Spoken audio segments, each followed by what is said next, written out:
من البرازيل للأرجنتين، ومن أمريكا لأستراليا، ومن أوروبا للخليج، ومن أفريقيا لباقي دول العالم.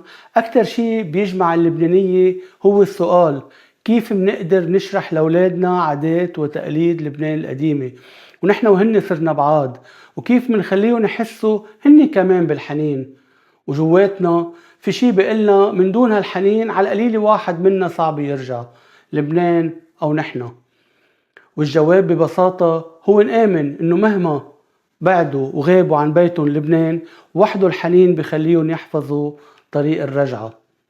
الحنين لبيروت، باريس الشرق الأوسط، قبل ما تنام ويخفى مع الزمان، لأسواق العتيقة ولعجقة ناسا يلي كانت مربوطة ببعضها بخيطان مشبوكة بمحبة، لبيروت ست الدنيا وعقولة نزار قباني لؤلؤة الشرق، واللي كانت عيلة كبيرة.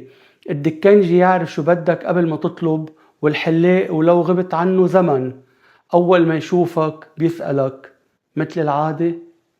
لصوت بعتم هونيك ليلة صرخ لله لا تهملني لا تنساني، ومن وقتها صار عنا بين النجوم سفيرة وسفارة. لجمعة العيلة عالسطيحة تاكي عوادي وحدا قمر سهران، وبنت صغيرة عم تجرب تلقط هالقمر البعيد القريب، ما كل الضيعة صارت عارفة إنه نحن وياه جيران. الحنين للمشي حافي عتراب ضيعتنا، لتفاحة أنضف بلا غسيل، ولصوت المي من النبع تلمح عهونيك جرة حده، وجه سلوى عم تسقي لبنان من قلبها وعنيها. لفرشات ملونة كنت تلقطها وتحطها بقنان ازاز وترجع تفلتها، لأنه تربيتك بهداك الوقت ما كانت تسمح لك تمارس طقوس البشر عليها. الحنين لأعداد المسا تحت عريشة العنب، وبراسك عم بتقيس المسافة بينك وبين أقرب عنقود فيك تطاله، وحدا شجرة تين وملعونة من بعضها صارت الأعداد. الحنين لأرض بشري ولريحة تراب وادي النوبين، للخطيطة فوق تلال صور، ولبحر بيروت عند لحظة غروب وشو طولت هاللحظة.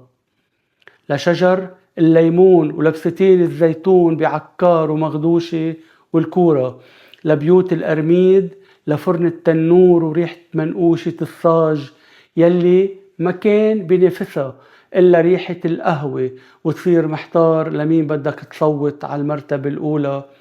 وبفوت على خط هالتنافس راس بندورة جبلية من ميلة فريق المنقوشة، مقابل أشوة بيطلع لك فيها وجه أمك عشكل رشوة عند فريق القهوة.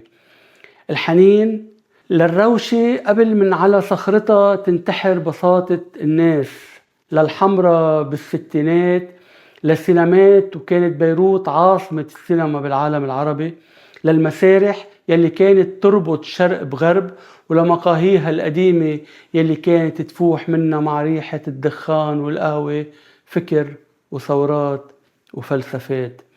والتحدي الكبير هو كيف ننقل كل هالصور لأولادنا، ولكن بلغة اليوم، بتعبير اليوم، وبتقنيات اليوم.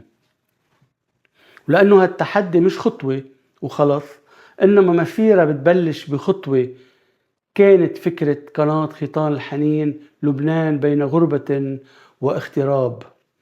ولأنه إذا بدنا أولادنا يضلوا حافظين طريق الرجعة، وإذا مصرين إنه لبنان يرجع يشبح حاله القديم المحفورة بذاكرتنا، لازم وين ما كنا نضل لفينه منيح بخيطان الحنين. انطرونا يلي جاي أوضح وأحلى.